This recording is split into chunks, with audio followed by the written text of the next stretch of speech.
শারীরিক অবস্থা স্থিতিশীল হলেও সংকটমুক্ত নন পার্থ চট্টোপাধ্যায়। এসএসকেএম সূত্রে খবর, ফুসফুসের সংক্রমণ কিছুটা নিয়ন্ত্রণে এসেছে বলে মেডিকেল বোর্ড সূত্রে খবর। প্রাক্তন মন্ত্রীকে এখনো পর্যবেক্ষণে থাকতে হবে। আজ ফের ইসিজি, ব্লাড টেস্ট আর মাঝে মধ্যে অক্সিজেন সাপোর্টে রাখতে হচ্ছে প্রাক্তন মন্ত্রীকে।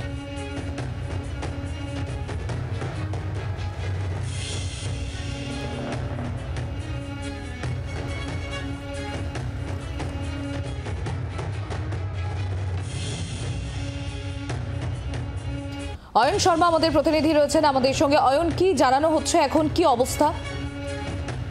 দেখো, তোমাকে বলে রাখি, পার্থ চট্টোপাধ্যায়কে এখনো পর্যন্ত পর্যবেক্ষণে থাকতে হবে এমনটাই মাল্টি ডিসিপ্লিনারি যে মেডিকেল বোর্ড গঠন করা হয়েছে এসএসকেএম মেডিকেল কলেজ হাসপাতালে, তাদের তরফ থেকে এমনটাই নির্দেশ রয়েছে।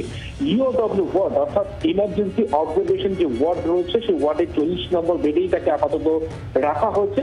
প্রথম দিন যেভাবে তাকে ভর্তি করা হয়েছিল কিছুটা সংক্রমণ করেছে, সবসময় তাকে অক্সিজেন সাপোর্টে রাখতে হচ্ছে না, এমনটাই মেডিকেল বোর্ড সূত্রে এমনটাই খবর। তোমাকে বলে রাখি যে আজ তার ইসিজি করা হবে এমনটাই সকালবেলায় জানানো হয়েছিল। ইতিমধ্যেই ইসিজি সম্পূর্ণ হয়ে গিয়েছে, তার ইসিজি রিপোর্টে তেমন একটা এমনটাই এসএসকেএম মেডিকেল কলেজ হাসপাতাল সূত্রে খবর।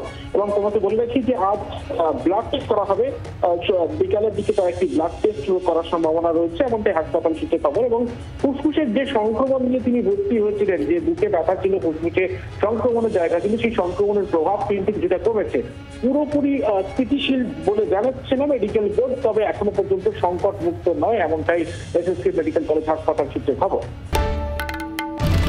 বাংলার আওয়াজ, বাঙালির আবেগ, জি 24 ঘন্টা।